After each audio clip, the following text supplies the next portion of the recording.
మీ business ఏదైనా మీ ఊర్లో promotion చేయాలంటే అది సుమన్ టీవీతోనే సాధ్యం. ఇప్పుడే సంప్రదించండి. నమస్తే, వెల్కమ్ టు సుమన్ టీవీ. ఈరోజు సూర్యాపేట జిల్లా కేంద్రంలో వస్త్రం తండాలో ఉన్నాం. ఇక్కడ వస్త్రం తండాకే ఒక పెద్ద మనిషి లాంటోడు బానోతు బాబు. సో ఈయన నిన్న రోడ్ యాక్సిడెంట్ లో ఇంట్లో నుంచి వెళ్ళిన 5 నిమిషాలకే రోడ్ యాక్సిడెంట్ లో చనిపోయాడు. కానీ చాలా మంది యాక్సిడెంట్ లో చనిపోతుంటారు. కానీ ఇక్కడ ఏంటంటే తన పిల్లల్ని బాగా చదివించి ఉన్నతమైన స్థానాలకు తీసుకొచ్చి ఇక రెస్ట్ తీసుకుందాం హాయిగా అనే టైంలో పిల్లలకు ఉద్యోగాలు వచ్చినాయి. బాబు యూకేలో సెటిల్ అయిపోయిండు. అమ్మాయికి మొన్ననే 21కే కానిస్టేబుల్ ట్రైనింగ్ అయిపోయి హుజూర్ నగర్ లో పోస్టింగ్ కూడా వచ్చింది, గరిడేపల్లి పోలీస్ స్టేషన్ పరిధిలో. కానీ ఇంతలోనే ఒక మృత్యు వెంటాడింది బాబుని.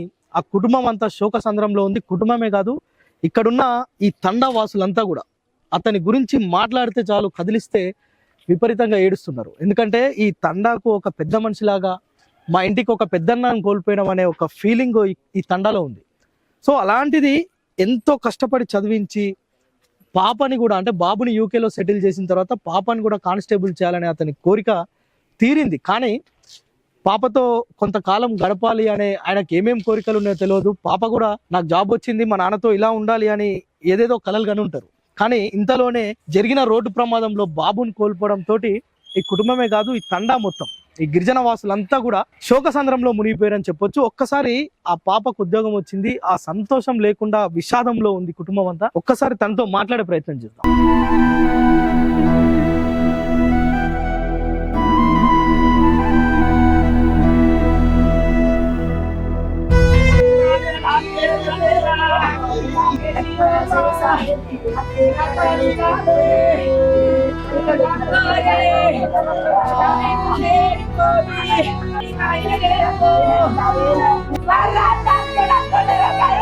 సో ప్రస్తుతం మనం వస్త్రం తండాలో ఉన్నాం. ఇంతసేపు మనం మాట్లాడుకున్న ఆ బాబు ఇతనే. ఒక 3-4 రోజుల వరకు పిల్లలతోటి, ఈ తండా వాసులతోటి చాలా హ్యాపీగా ఉండి ఈ అందరికీ కూడా ఒక పెద్దన్నలాగా, ఈ తండాకి ఒక పెద్ద మనిషిలాగా ఉన్న అతను రోడ్డు ప్రమాదంలో చనిపోయాడు. సో వారి పాప మమత మనతో ఉన్నారు.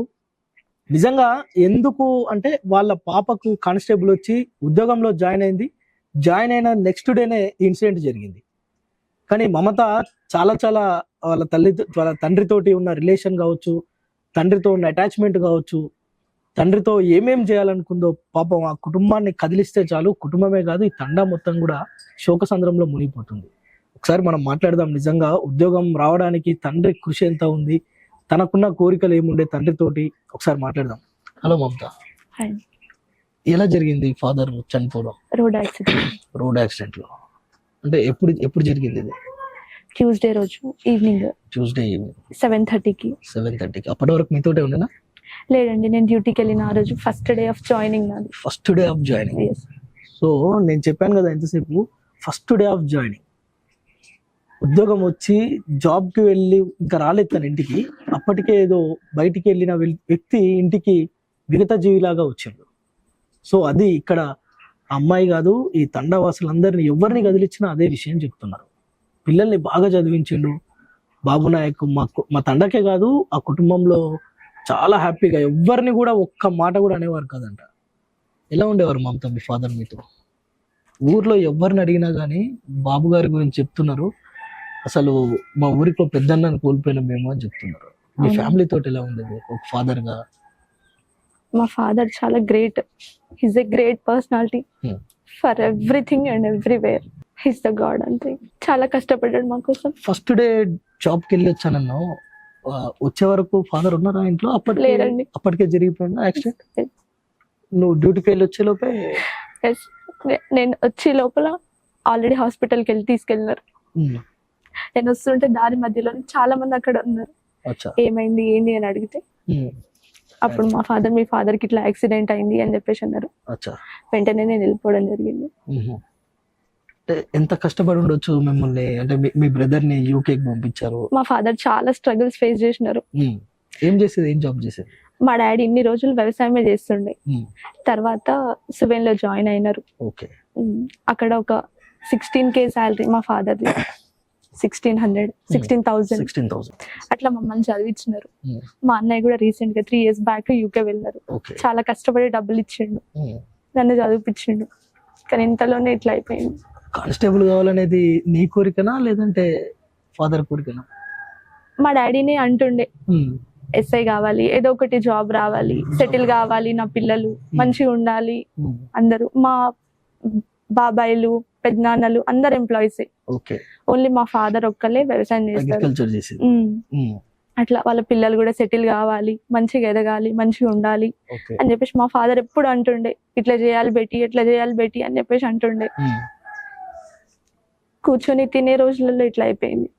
హాయిగా ఇప్పుడు కూర్చొని తినాలి మీతో కలిసి. అవును, మీ అందరికి జాబ్ వచ్చి సెటిల్ అయినందుకు చాలా హ్యాపీగా తీసుకెళ్దాం అని చెప్పేసి అనుకుండే నేను. ఎక్కడికి? గరిడేపల్లి, నా పోస్టింగ్ దగ్గరికి. రావడం పోవడం ఇబ్బంది అవుతుందేమో, అచ్చా. మా పేరెంట్స్ ని తీసుకెళ్లి వాళ్ళతోటే ఉండాలి, అక్కడే ఉంచుకుందాం అని అనుకున్నా. ఈవినింగ్ వచ్చి మా డాడీతో అన్ని డిస్కస్ చేద్దామని అనుకున్నా. అయ్యో. అప్పట్లోపే ఇదంతా జరిగిపోయింది. చాలా రియల్లీ అంటే దీన్ని ఎక్స్ప్రెస్ చేయలేం ఎవరు కూడా. చేయలేం, కాంట్ ఎక్స్ప్రెస్. అంటే ఇక్కడికి వచ్చి అంతకు ముందు చెప్పావా? అంటే ట్రైనింగ్ అయిపోయిన తర్వాత నాన్న మనం గరిడేపల్లికి వెళ్దాం అలాంటివి అని చెప్పావా? ఫస్ట్ డే ఆఫ్ జాయినింగ్ రోజే చెప్దాం అనుకున్నావు?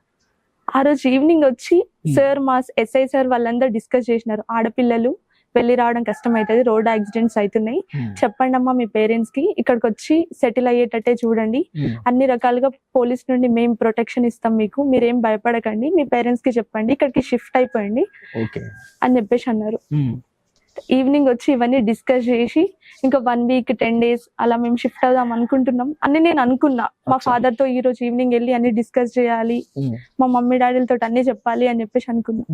అంతలోపే ఆ న్యూస్ నాకు రోడ్డు మీదనే తెలిసిపోయింది. ఇంటికి రాకముందు తెలిసిపోయింది. రాలే. ట్రైనింగ్ పీరియడ్ లో ఎప్పుడైనా అంటుండేనా నా కోరిక తీరింది నాన్న ఎప్పుడైనా మీతో? మా father he's very happy, very happy. నాకు జాబ్ వచ్చినప్పటి నుండే చాలా భరోసాగా ఉంటుండే, నా బేటికి జాబ్ వచ్చింది, ఇంకే ఇబ్బంది లేదు, నన్ను చూసుకుంటది, నేను ఏ కష్టపడాల్సిన అవసరం లేదు అని చెప్పేసి అనుకుంటుండే. 48 years of age, ఇంకా 30 years of ఇంకా ఎక్స్పీరియన్స్ ఉంది మా డాడీ.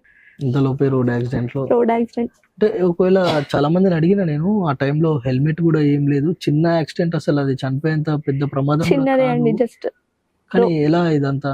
రోడ్డు క్రాస్ చేస్తున్నారు, ఆల్రెడీ ఒక 1 side క్రాస్ అయిపోయినారు, ఇంకో సైడ్ క్రాస్ అవుతుంటే వచ్చి చూసుకోలేదు. హెల్మెట్ ఉంటుండే మా డాడీ ఖచ్చితంగా బతికేవాళ్ళు. హెల్మెట్ ఉంటే ఖచ్చితంగా బతికేవాళ్ళు. హెడ్ కి ఇంజురీస్ హెవీగా అయినాయి.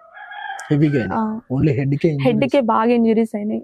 ఎక్కడికి వెళ్తున్నారు అంటే ఇంట్లో నుంచి వెళ్ళారా బయటికి? ఇంట్లో నుండే వెళ్ళినారు. ఓకే.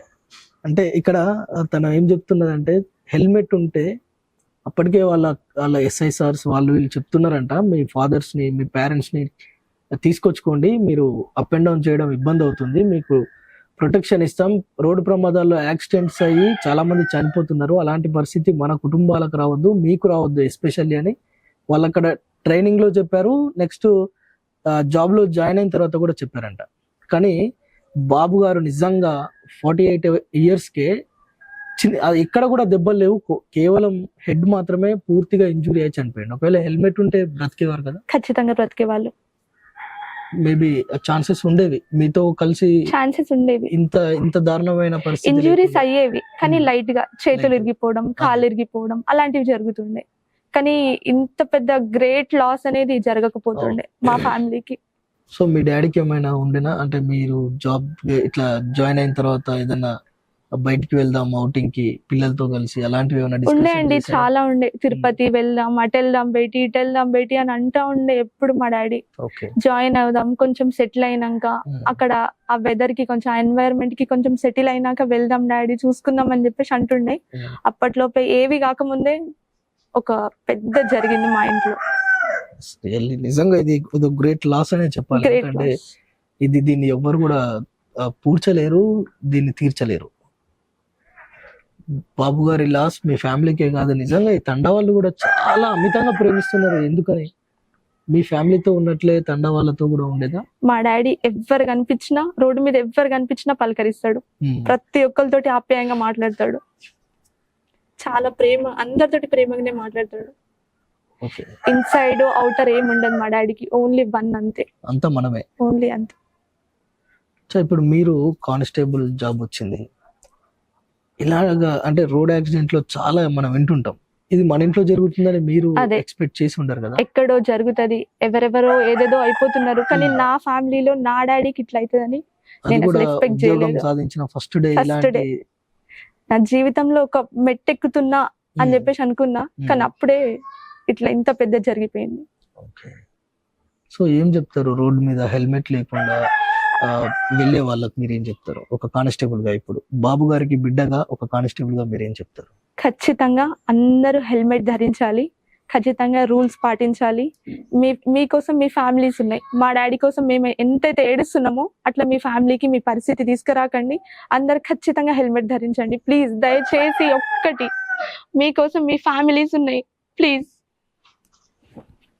ఓకే.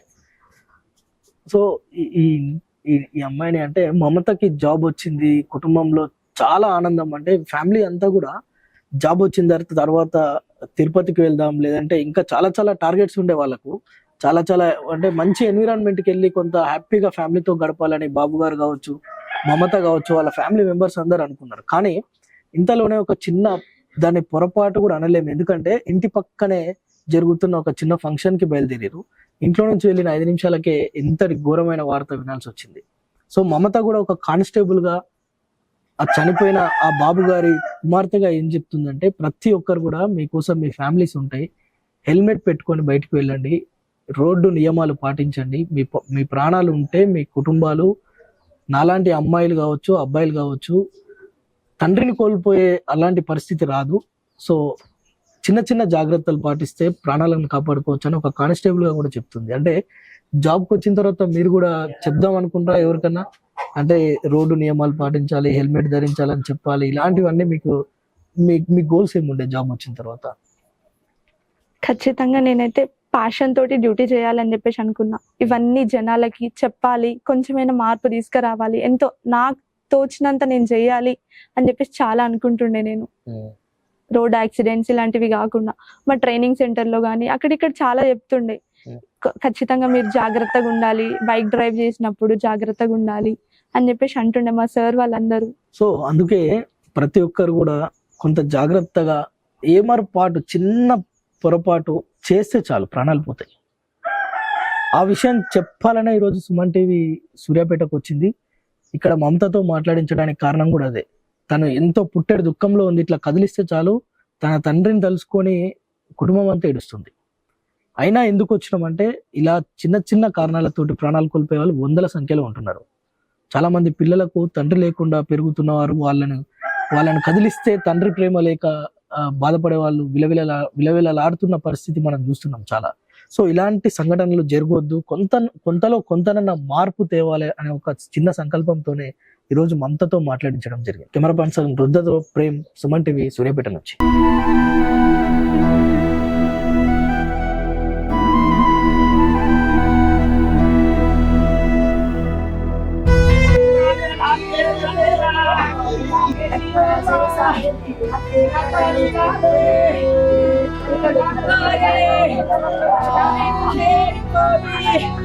Thank you.